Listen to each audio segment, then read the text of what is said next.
What's up, y'all? It's your girl, Carrie Hilson. Hey, what's happening, homie? This TIP, man. Yo, what's up? It's Big Boy. Y'all know what time it is. Live from the West Coast. You already know you checking out Hard Knock TV. You heard? Yeah, what up, though? This is Common, and right now you checking out Hard Knock TV. You watching Hard Knock TV, you understand? Learn that you yacht.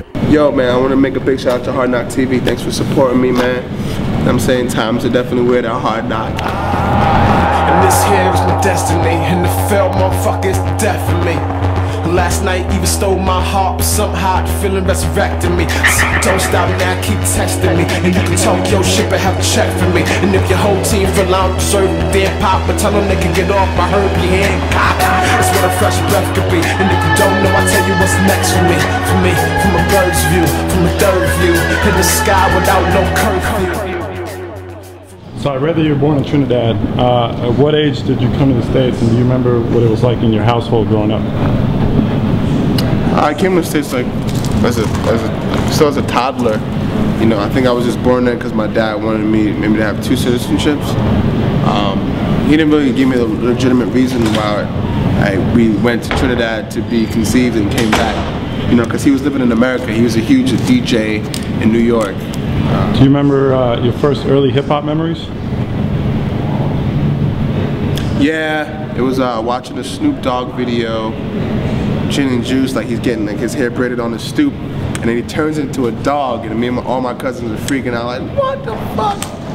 This is the best thing ever, and you know, always blasting that.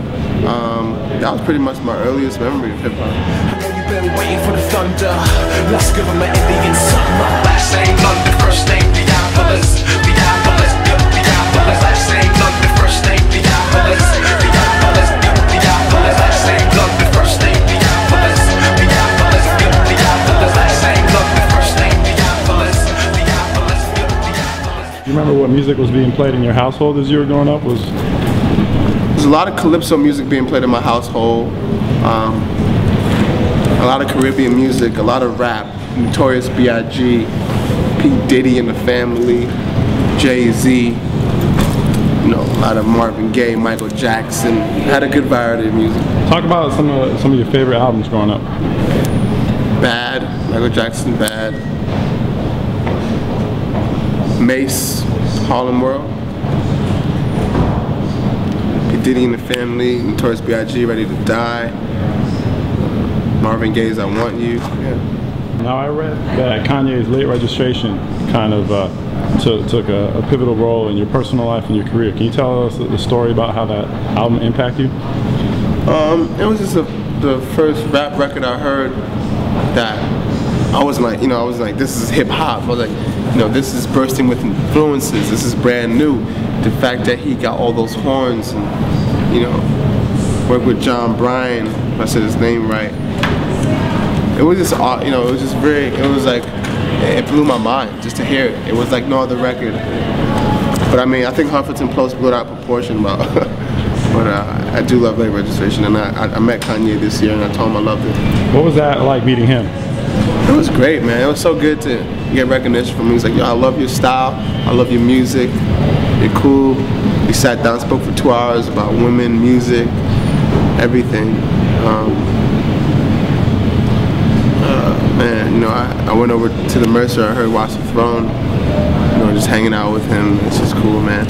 I like our relationship. You know, it was email back and forth. You know, I don't need no co-signs from him like that. You know, I don't initially want to run into the studio with him. It's good to have him as a friend, as a mentor. You know, watching him a perfect 5-album career. You know, just like doing it at the top of his game. People always ask me, will you see yourself in 3-4 years? And I see myself right there, owning my shit, directing the stage. You know, I'm the captain of this boat, you know. Stole my heart like a thief in the night. Stopped in the tracks in the middle of a fight. To make it right, let the brimstones burn. I'll let you live yours and let me have my turn.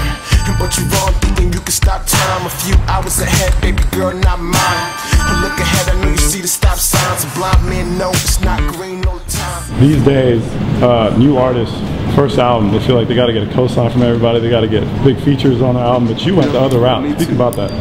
I went the culture route. I'm on a billboard before my album come out route. I'm designing shoes. You know, I'm working with Mountain Dew, Pepsi, Gucci. I'm touring around the world with mixtapes. You know, that's my story before the album came out. Visually, all the videos were flying overseas to Last Name London, Girls, Girls, Muddy, you know what I'm saying? Like, someone killing with the art, the visuals, you know what I'm saying? I want to be a young prodigy in that sense.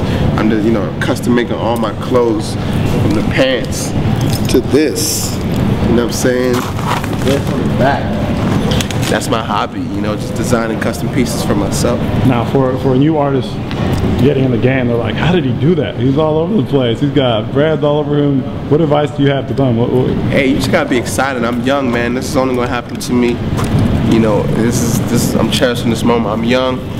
People loving you. Madonna made this quote. It's like, if no one wants to use you, then you're worthless. Everyone wants to be attracted, wants to connect with someone fresh. Energy, you know, I'm bringing something new to the game. It's progressive. This is new. This is happening right now. Nothing to my own horn, but just like, you know, I study marketing. I know demographics. I know how things should be sold. You know what I'm saying? If you think you're special, you're probably not. Why even try? Speak a little bit about how your sounds developed from This Charming Mixtape to the new album. Well, you know, with a mixtape, I'm making an album. It's two different approaches. But with the mixtape, I'm just going in there having fun, rapping over songs, blah, blah, blah. The album is more, you sit down, you roll up your sleeves, and you write about 30 to 40 songs. At the end of the day, you bring them down to 12 songs, 10 songs. You know, some of those 30, 40 songs might even be better than some of the songs that made the record, but it's like, it's more of a thought process where like, you know, it's like, yo, I gotta build the Twin Towers for like 9, 8 months, 10 months, however long it's gonna take. That's what it was. Now the mixtape had a lot of crazy samples, but there aren't really any samples on the new album. Is that more of a clearance issue, or did you just want to make a new sound? Yeah, I just wanted to show people that I can write music. I'm a songwriter. I can write the lyrics. I work with the best producers, the ones I pick. You know what I'm saying? I wanted to show people this, the new side of me. You know, right now, I got my song I Stand Alone is the theme song for HBO, How to Make It in America. You know, Basketball Wives, you know, like these songs, this is what I envisioned when I made these songs. You know, I wanted to do, this is the next level, this is the next step. LP2 is gonna be even better, you know, but it's like, I want people to grow with this. This is just not a minute thing. It's like a marathon. Speak a little bit about creating that sound. How do you pick the producers on the album? How do you, what's the artistic and creative process of making this album? Delusional, get very delusional. Pull out my notepad and write a bunch of shit for days and days and put it together. Then I came out here to LA, started meeting the guys I wanted to meet. You know, even because of Warner Brothers, I was accessible to meet with anyone who I wanted to meet. And thank God to my mixtapes, everyone already knew who I was. It was like, hell yeah, I work with this guy. I wasn't working with anyone, man. I was just in Brooklyn by myself, killing it. You know, so it was good to come out. And I always wanted to just work on the album with one producer. But it so happened that 3 or 4 producers made it. You know, Ariel, Jockey, Dave Sitek. You know, all these guys I hand-picked out. You know, I didn't go for no guy just because he makes radio. I didn't go for no features just because like we needed to make money. You know, this album was built off of spirituality and just faith and new progressive music, and the label believes in it and they're pushing it. We're just ready to start like a whole thing, like a call, man. I'm ready for these next albums, like I said. Tell these girls come over, let's have a mosh pit. I'm on my edge, shit, how to lost it. Money. We fuck with TL, he a world star. She got drunk, showed her pussy on World Star. It's 1 to 9, that this girl's bossy. I'm the one I wanna party with.